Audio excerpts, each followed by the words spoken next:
법정 스님이 평생을 무소유로 살며 수많은 인연을 맺으며 깨달은 진리입니다. 우정에도 독이 있느니라. 그 독을 알아보지 못하면 평생 상처받으며 살게 되느니라. 길상사. 그곳에서 법정 스님은 수많은 우정을 보았습니다.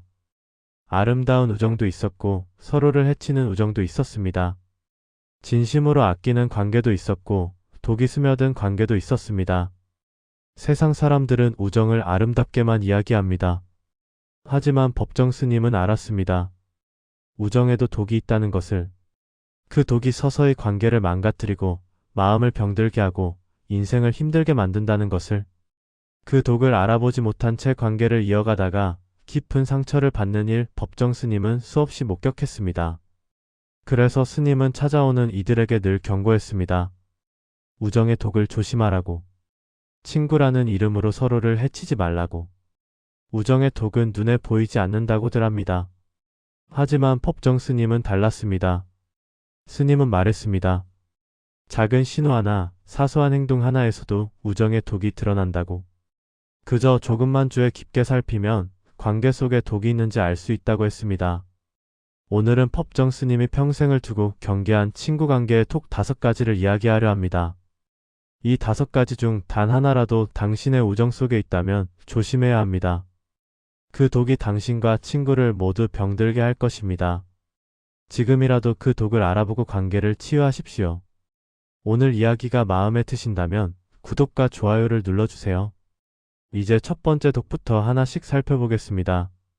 첫 번째, 시기와 질투. 친구를 시기하는 순간 우정은 죽고 경쟁만 남느니라.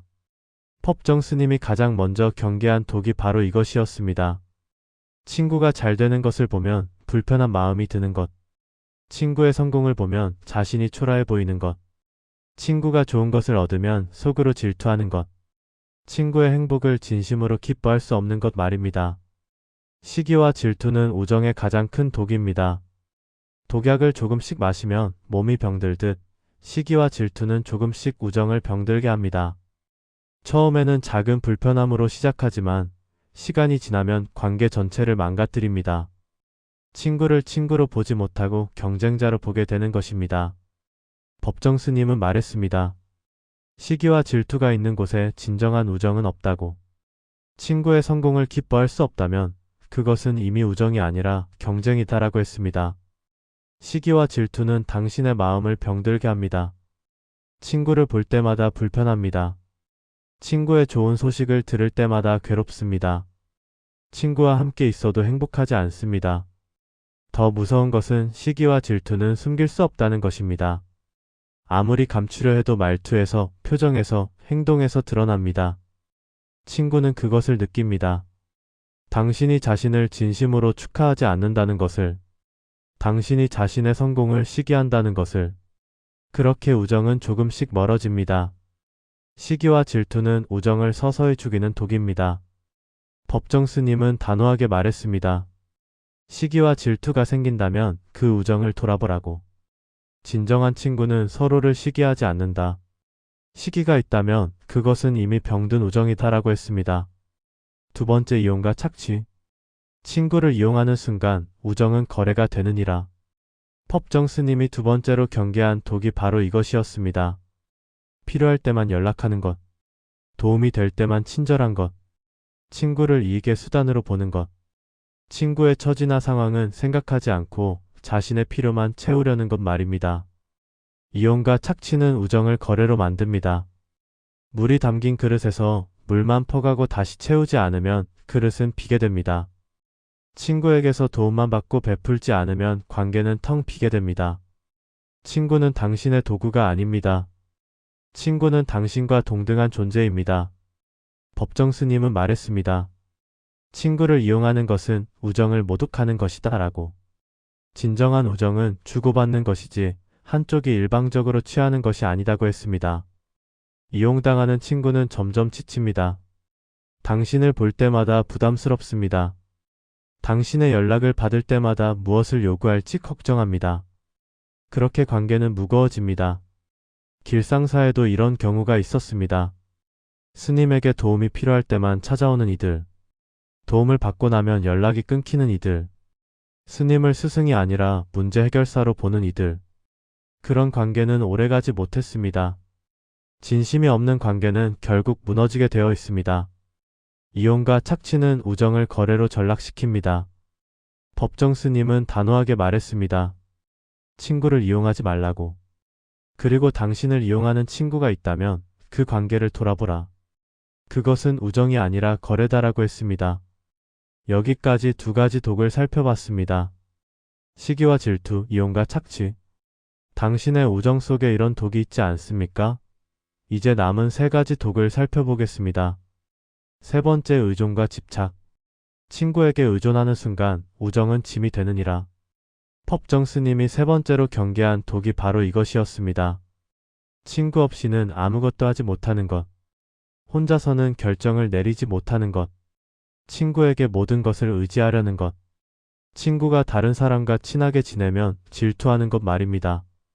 의존과 집착은 우정을 질식시킵니다. 나무가 햇빛과 공기가 필요하듯 우정에도 자유와 공간이 필요합니다. 하지만 의존과 집착은 그 공간을 빼앗습니다. 친구를 올가매고 숨 쉴 틈을 주지 않고 자유를 빼앗습니다. 그렇게 우정은 무거운 짐이 됩니다. 법정 스님은 말했습니다. 진정한 우정은 의존이 아니라 독립된 두 사람의 만남이다라고. 서로에게 기대돼 의지하지 않고 함께하되 집착하지 않는 것이 건강한 우정이라고 했습니다. 의존과 집착은 친구를 지치게 만듭니다. 친구는 당신의 부모가 아닙니다. 당신의 모든 것을 책임질 수 없습니다. 당신의 인생을 대신 살아줄 수 없습니다. 더 무서운 것은 의존과 집착은 당신 자신도 병들게 한다는 것입니다. 친구 없이는 살 수 없다고 생각하게 되고 친구가 조금만 멀어져도 불안해지고 친구의 일거수일투족에 집착하게 됩니다. 그렇게 당신의 삶도 친구의 삶도 무너집니다. 의존과 집착은 우정을 감옥으로 만듭니다. 법정 스님은 단호하게 말했습니다. 친구에게 의존하지 말라고. 각자의 삶을 살되 함께 걸어가는 것이 진정한 우정이다라고 했습니다. 네 번째, 비교와 경쟁. 친구와 자신을 비교하는 순간 우정은 전쟁터가 되느니라. 법정 스님이 네 번째로 경계한 독이 바로 이것이었습니다. 늘 친구와 자신을 비교하는 것. 누가 더 잘났는지 따지는 것. 친구보다 앞서야 한다고 생각하는 것. 친구를 친구가 아니라 경쟁 상대로 보는 것 말입니다. 비교와 경쟁은 우정을 전쟁터로 만듭니다. 꽃은 각자의 아름다움이 있습니다. 장미를 국화와 비교할 수 없고 국화를 장미와 비교할 수 없습니다. 하지만 비교와 경쟁은 이것을 잊게 만듭니다. 친구의 고유함을 보지 못하게 하고 자신의 가치를 못 보게 합니다. 법정 스님은 말했습니다. 친구는 비교할 대상이 아니라 함께 갈 동반자다라고. 누가 더 낫고 못한지 따지는 순간 그것은 이미 우정이 아니다고 했습니다. 비교와 경쟁은 두 사람 모두를 불행하게 만듭니다. 이긴 사람도 행복하지 않고 진 사람도 행복하지 않습니다. 그저 허무함과 공허함만 남습니다. 스님은 이런 우정을 많이 보았습니다. 서로를 비교하며 경쟁하는 친구들. 누가 더 많이 가졌는지, 누가 더 성공했는지, 누가 더 인정받는지 따지는 친구들. 그런 관계에는 진정한 기쁨이 없었습니다. 승자도 패자도 결국 외로웠습니다. 비교와 경쟁은 우정을 전쟁터로 만듭니다. 법정 스님은 단호하게 말했습니다. 친구와 비교하지 말라고. 각자의 길을 가되 서로를 응원하는 것이 진정한 우정이다라고 했습니다. 다섯 번째, 배신과 거짓. 신뢰가 깨지는 순간 우정은 돌이킬 수 없이 무너지느니라. 법정 스님이 마지막으로 경계한 독이 바로 이것이었습니다. 친구에게 거짓말하는 것.